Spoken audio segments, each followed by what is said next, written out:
Mari saya tunjukkan ibu saya pada kalian semua. Dia sudah berusia 60-an, tapi setiap hari di rumah selalu berbeda. Kasihan tidak selalu terasa menyenangkan di awalnya.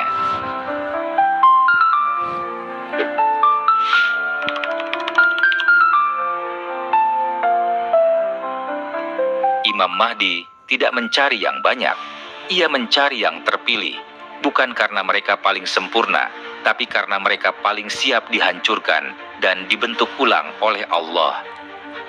Banyak orang mengira bahwa pengikut Imam Mahdi adalah orang yang paling keras orasinya, paling lantang menolak barat, paling hafal dalil. Tapi Imam Mahdi tidak melihat itu. Ia melihat ke kedalaman ruhani seseorang.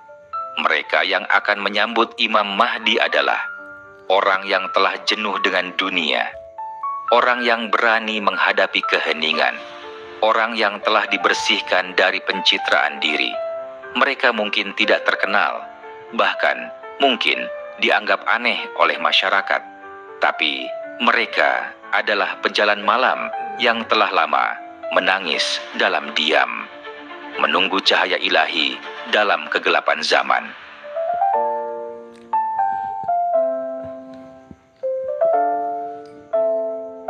Pengikut sejati Mahdi adalah orang-orang yang pernah dihancurkan oleh dunia.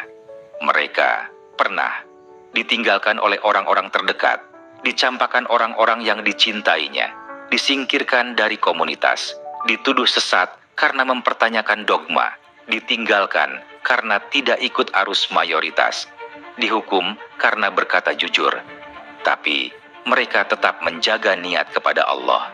Mereka tidak memusuhi, mereka tidak membenci, mereka hanya menunggu dengan sabar dan jernih. Dan ketika Mahdi datang, mereka tidak akan bertanya, "Mana buktinya jika kamu adalah Imam Mahdi?" Tapi mereka akan langsung mengenal getaran kebenaran itu. Karena ruh yang telah dibersihkan akan langsung mengenali cahaya walaupun tersembunyi. Mereka bukan Syiah, bukan Sunni, bukan Wahabi, bukan Sufi, atau bahkan mereka bisa saja berasal dari salah satu itu. Tapi bukan label yang mereka pegang, melainkan kesadaran akan tauhid yang utuh. Mereka tidak fanatik terhadap kelompok, tapi fanatik terhadap kebenaran yang datang dari Allah, meski bertentangan dengan semua yang pernah diajarkan padanya.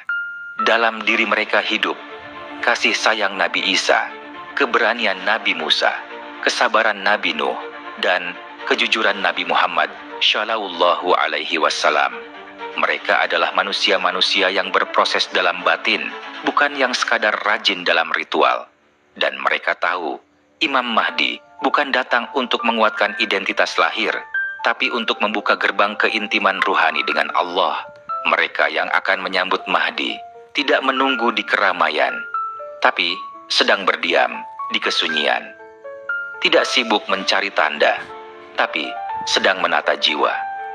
Dan ketika waktu itu tiba, mereka akan datang, bukan karena panggilan dunia, tapi karena getaran ilahi telah membangunkan mereka dari tidur panjang.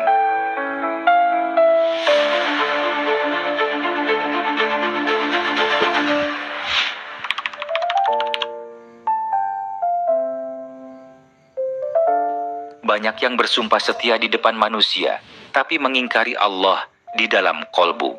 Sementara ada yang tidak dikenal manusia,